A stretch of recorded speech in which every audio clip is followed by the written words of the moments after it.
श्री स्वामीनारायण भगवाननी जय, अक्षर पुरुषोत्तम महाराजनी जय, राधा कृष्ण देवनी जय, सियावर रामचंद्र भगवाननी जय, उमापति महादेवनी जय, गुरु हरि प्रमुख स्वामी महाराजनी जय, गुरु हरि महन स्वामी महाराजनी जय, प्रमुख स्वामी महाराज शताब्दी महोत्सवनी जय, लंदन मंदिर रजत जयंती महोत्सवनी जय. In the last discussion, we have come to a conclusion that self-belief or belief in oneself has the ability to give you courage and confidence to almost do anything. Those men and women who have self-will and self-belief have been able to attain success in the fields of their choice. But I also want to ask you that there are things which we alone cannot do. Even if you are a successful lady or a successful man, how can you bring harmony in your family all on your own? For that, self-belief is not enough. We need to believe in others. We need to believe in everyone around us. Even if you're a successful person who has won the elections hands down because of your self-belief and self-will, but by being the president or prime minister, how can you run the country on your own? There too, we need to have belief in others. Until we trust, respect others, we cannot genuinely run a corporation, a country, or even your own establishment. So just as self-belief is important, believing in others is equally important, if not more so. Just imagine that through your self-belief and success, suppose you became the king. But if you are a king in the middle of the Sahara Desert where there is nobody around you, and you trust nobody and believe in nobody, what good is it to be a king in the middle of a desert with nobody around and nobody to trust and nobody to share your kingdom with?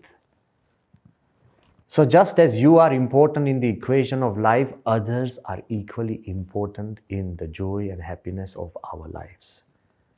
When we understand that, we'll come to the core of the idea that believing in others is perhaps more important in sharing our joys and our successes. To give you a simple example which highlights both ends of the same truth, the importance of self-belief and also the importance and the need of belief in others. In the late 1800s, George Mallory, the famous British mountaineer who had attempted to climb Everest twice, and unfortunately he passed away during his last attempt. He was a teacher, a well-educated man, but who loved the mountains. There is a small story which has been dramatized, but the story gives you a very meaningful thought. When he was a young kid, and when his class was taken to a small hillock for climbing in Scotland, the teacher rounded up all the boys and girls, and the teacher said, "Look, now we are starting the first skill of mountaineering." By that time, George Mallory, as a young boy, had already fallen in love with climbing and mountains. So when the teacher told everybody that tomorrow, make sure you travel light because we are climbing the small hillock, all the kids agreed and they were all nodding. Then he said, please make sure everybody bring their whistles. And the kids asked, what are the whistles for? He said, this is a mountainous trek, and as we go along, if somebody gets lost or if somebody loses his trail, then they have to blow the whistle, and we would know and identify that person, that boy, that he's there, so we can rescue him. So everybody has to bring their whistle, rule number 2. And the last thing the teacher said, and I want to tell everybody, do not bring anything that you do not need. Mark those words. Do not bring anything that you do not need. So all the boys and all the students, they separated, and next early morning, at the foothill of the hillock, small mountain, everybody got together and the teacher started calling out each boy and girl's names. And as the teacher gave the name, the student had to blow the whistle to make sure that they are present and also that they have their whistle. Every name came one after another, and every kid blew their whistles. But when the name of George Mallory was spoken out, there was no whistle. Again the teacher said, George Mallory, no whistle.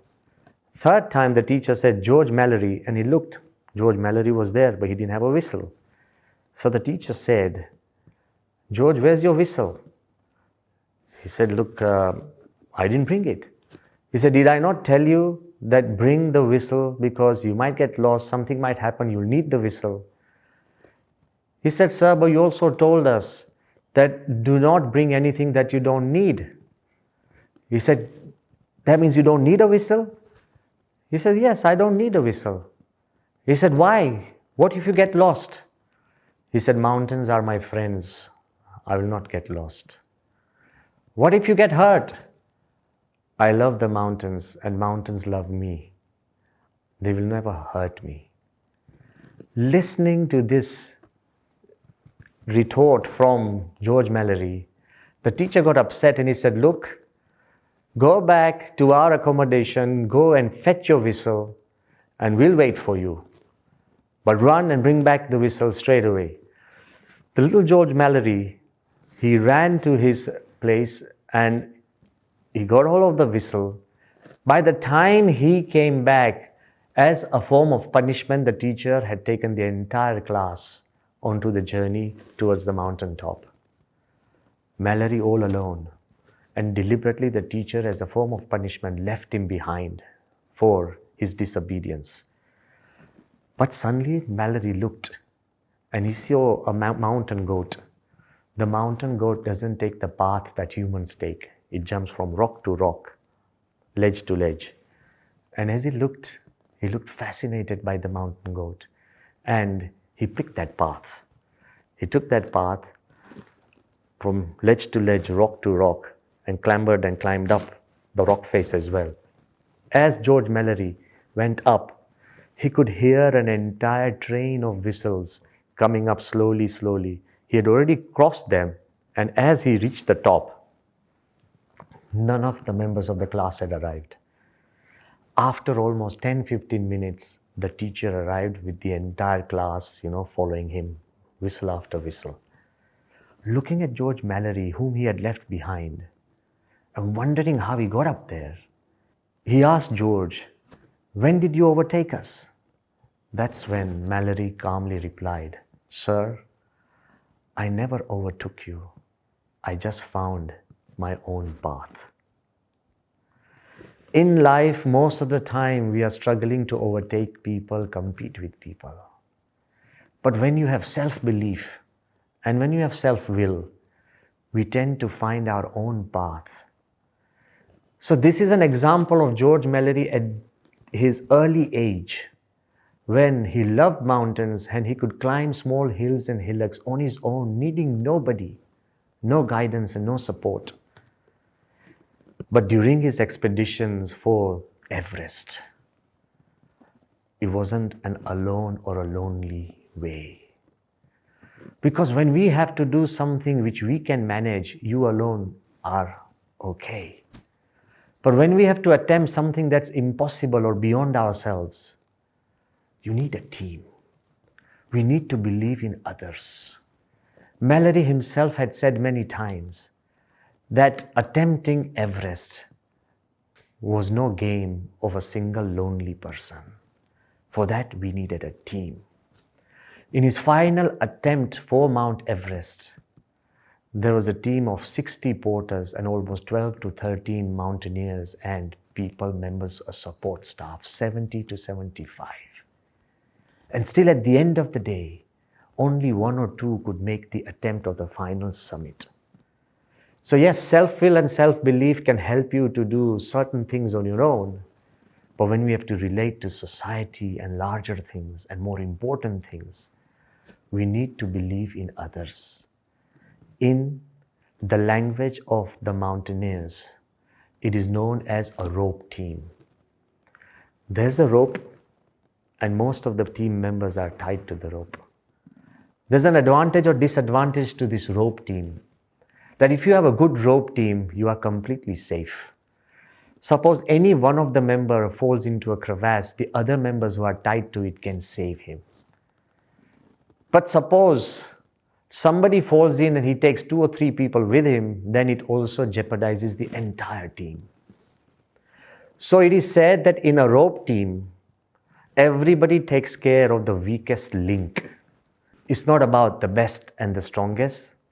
It's about saving and helping the weakest. Emphasizing the need of teamwork and believing in others. Tenzing Norway, the mountaineer who climbed Mount Everest in 1953 with Edmund Hillary, he says that you do not climb mountains like Everest by racing ahead or competing with your comrades. You climb it slowly, carefully, completely unselfish as a team. It is important to understand that something that we want to do that is impossible can only be done by many hands. Because man alone is nothing. Together, we are everything. You look at human history. Alone, man is not the fastest, the strongest, or the most fearless. A cheetah is faster. A bull is stronger. A lion is by far more fearless. But when we unite as a human race, we begin to rule the whole world. We have grown as a civilization because of believing in others. The way man has progressed and the way the world has developed, it is because of our interdependencies and our sureties to each other to stand by each other. Take, for example, anything on this earth today. Can you and I do it alone? Take a pencil. Can you make a pencil on your own? Where will you go and mine the graphite? Where will you cut the trees that are needed for the pencil? Where will you form the pencil without an industry? Even the simplest thing like a pen, what about the plastic? Even the smallest thing like food. Have you grown it? Some farmer has grown it. Somebody has taken care of it. Somebody has processed it. It's come to you and you eat. Even the smallest thing on this world, we are interdependent upon each other. So we literally have no choice. Yes, we should believe in ourselves, but we should also believe in others. When we believe in others, we grow multifold. If you believe in others, you yourself will become bigger than yourself. How? Suppose you are flying in an airplane. You are a simple passenger. And if the journey is about 6-7 hours, very comfortably, as we seat belt ourselves into the seats, we can simply fall asleep. Why is a passenger so much at ease in a plane which he knows nothing about? He doesn't know how it flies, he cannot fix it, he doesn't know the route, he doesn't know the timing, yet you can go to sleep. The reason is, the passenger has complete faith that the pilot is doing his job. We've never checked the credentials of the pilot, but still we have faith and we believe in him. Why is the pilot at ease? Because the pilot has complete faith in his co-pilot, that if he misses something out, the co-pilot will point it out. Why are both the pilot and the co-pilot completely at ease in an instrument or in a vessel that they did not create? Because the pilot and the co-pilot have complete faith and belief that all the groundsmen have done their job properly. They have completely checked every critical part of the plane. So they are assured. Why are the groundsmen at ease? Because all the charts that have been given by the scientists and the engineers, they trust them. That we need to check just 6, 7 or 8 or 20 or 25 pieces and information. And that's it, the plane is safe. Why are the engineers so sure and confident of themselves? Because they believe in the calculations given by the scientists. Ultimately, you as a passenger could sleep because the engineers have faith in the calculations of the scientists. The groundsmen have faith in the checkpoint systems of the engineers. The pilots have faith in the groundsmen, and you have faith in the pilot and the co-pilot. When you believe in others, not only are you at peace and calm, but you as a simple individual have grown. How? You'll ask me. Without being an engineer, without being a scientist, without learning to be a pilot, without learning to be a groundsman, you are sitting in a plane and flying peacefully. You have become all that because you put faith and trust in somebody else.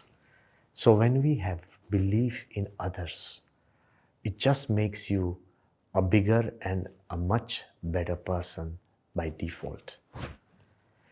But when we believe in others, it's not only that you grow, you also help others grow. One historical example I would like to share with you is of Nelson Mandela. We all know that he was unjustly put into jail and he suffered endlessly. Nevertheless, he never lost the spirit of humanity. For no fault of his own and on sheer basis of racism, Mandela was jailed for almost 27 years. His prime life was stolen away from him. One of the persons who was behind the conspiracy of jailing Mandela, an active person, was John Foster. Not only was he elevated in his party, but a time came when he became the Prime Minister of South Africa. Often he joked that it was his dream to see Mandela hanged. And seriously, he tried to push a bill in the parliament to make sure that Mandela is hanged. Every now and then that Mandela was about to be freed, another conspiracy would be hatched and he would be re-jailed. Almost 27 years in jail, and of those 27 years, 18 years on Robben Island. The harshest conditions anybody could tolerate. I myself have seen the cell where Nelson Mandela was incarcerated. It was so small that he could hardly stretch himself completely. Any man in his position would be hurting and hating, and his entire personality would be warped. But not of Mandela. When in 1990, Mandela was about to be freed, as fate would have it, the regime was ousted. John Foster, he became a normal citizen. And when Nelson Mandela was about to be freed, international media asked Mandela, Mr. Mandela, what do you think of John Foster? Here was a man who had schemed and conspired to put an end to Mandela's life and not an end to his suffering. And yet Mandela casually brushes that question aside and he says, he's a decent man. Not only did he forgive him, I want to emphasize that he also established an idea of believing in them. How, you'd ask me?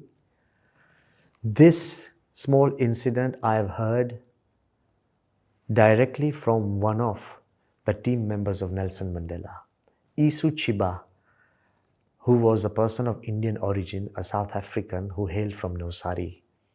He was also one of the ANC leaders, African National Congress's leader.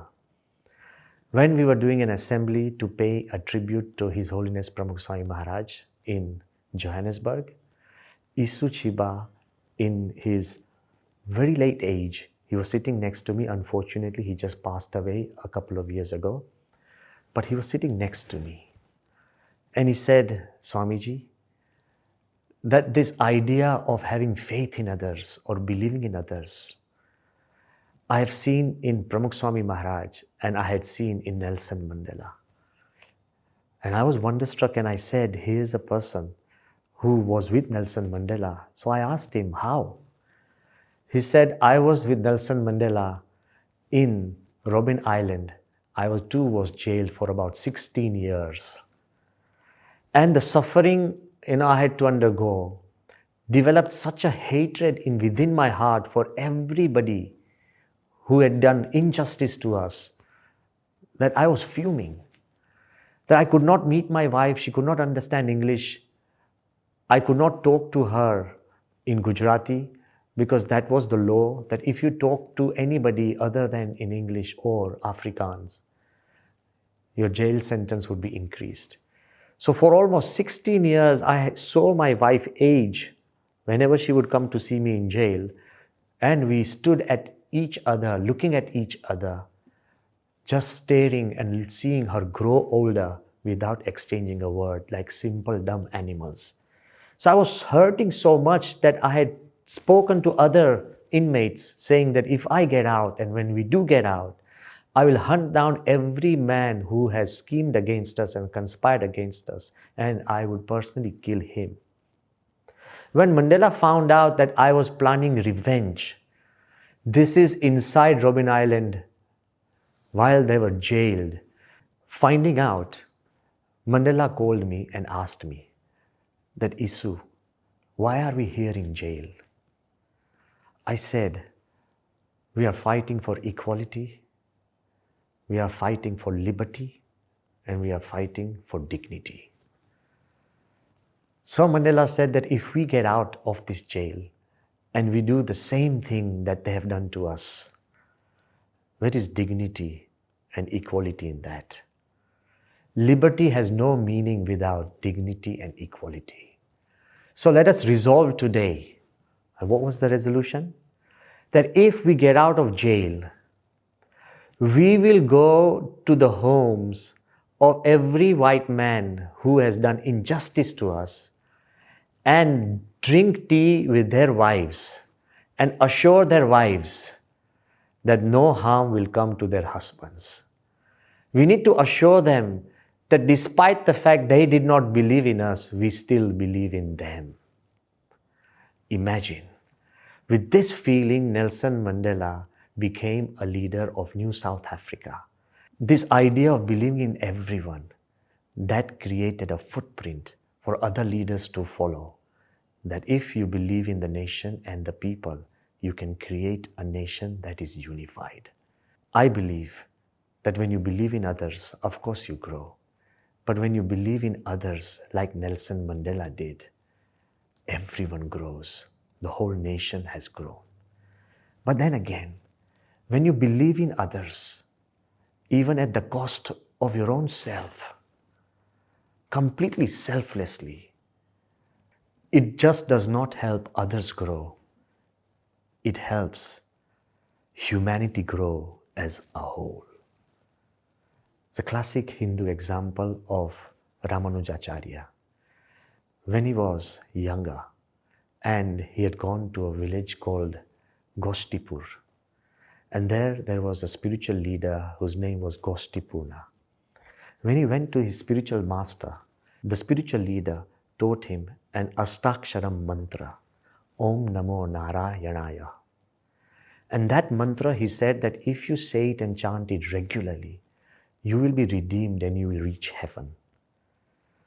So, Ramanujacharya, he kept chanting that mantra, hoping and feeling confident that he will reach heaven.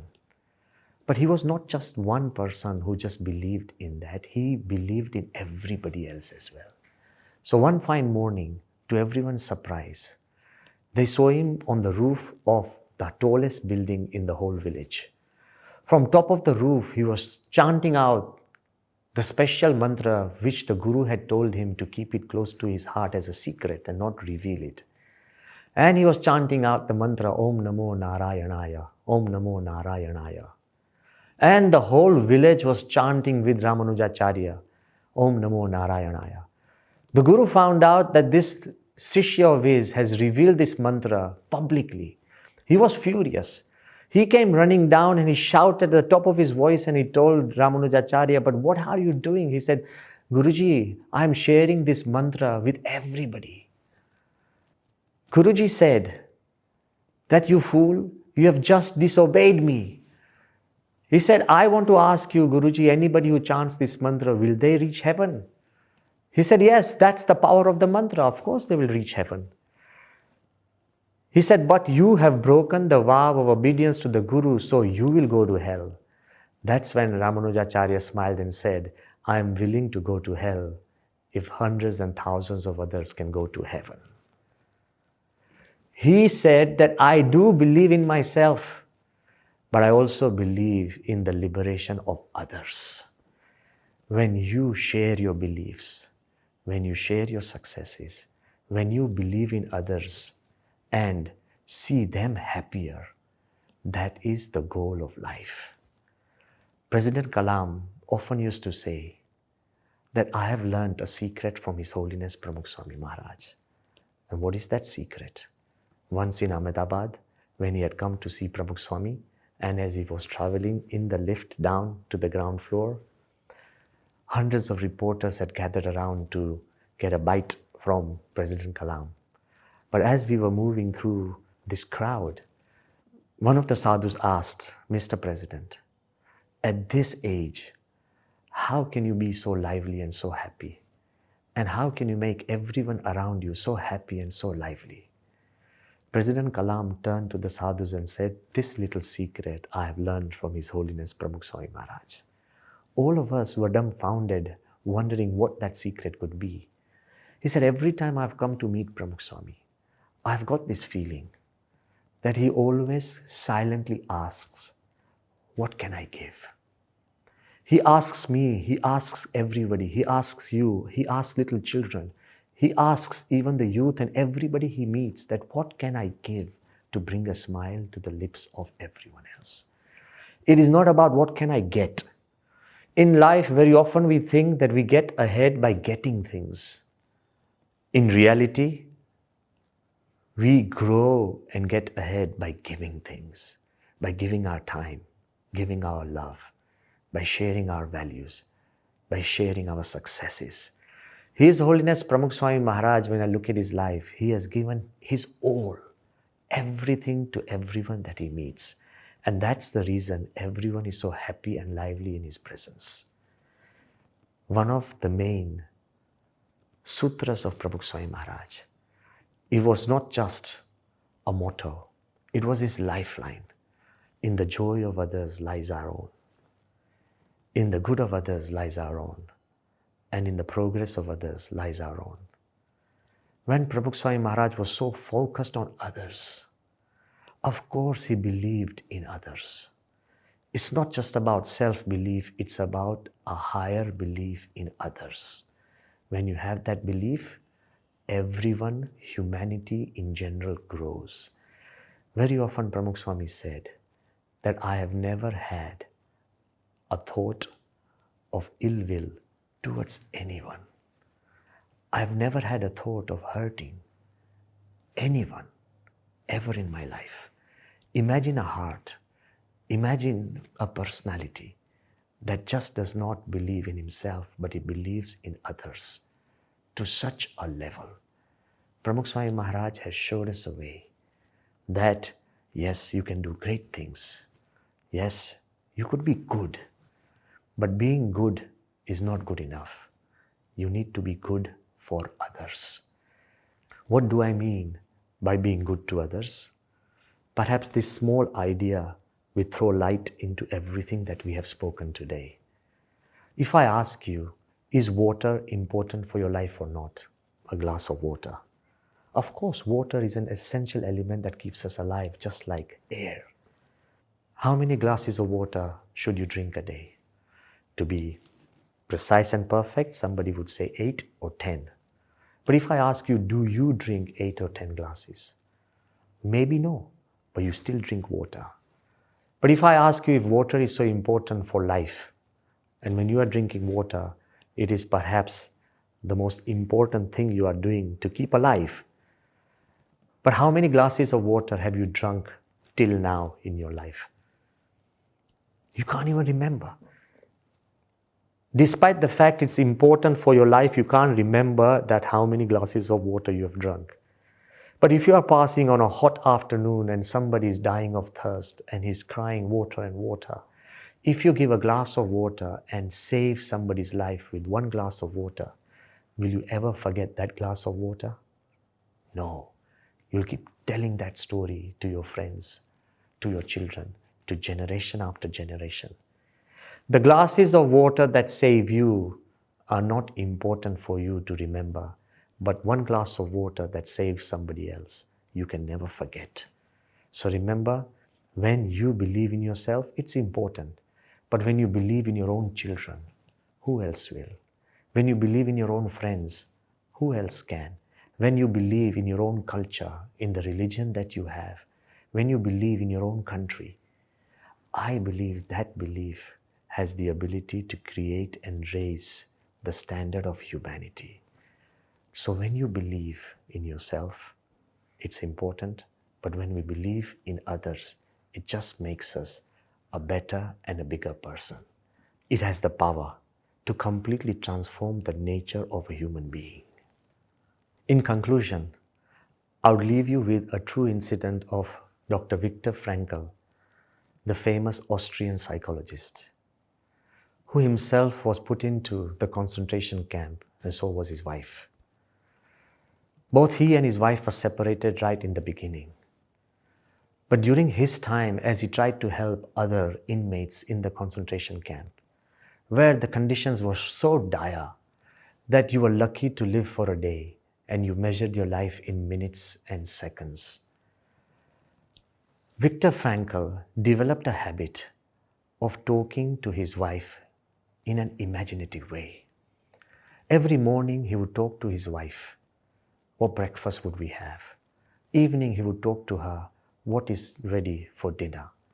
There was nothing in the concentration camp. People were starving, people were dying, but he had this imaginary conversation with his wife regularly. He believed his wife was so real in his mind that till he got out of the concentration camp after the war, the day before, he spent hours with his wife in his mind, planning which country should we settle in, what should we open as a profession, how would we live, and how would we decorate the home. All these conversations completely imaginary. And he survived on these conversations as he came out. But the sorry fact and the shocking fact was, when he came out, he found out that his wife had died on the very first day of the concentration camp. Physically, his wife was no longer alive, but he kept her alive in his mind. The sheer belief in his own wife kept Viktor Frankl alive.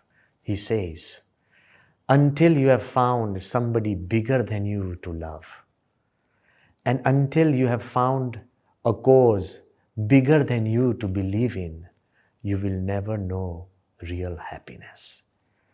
Someone bigger than you to love and a cause bigger than you to believe in. In the next discussion, we will be talking about not just belief in oneself, not just belief in others, but how can you make yourself much bigger than you are, transform the entire nature of a human being by believing in somebody much bigger than you, in a cause much bigger than human existence by believing in a guru and believing in God. Jai Swami.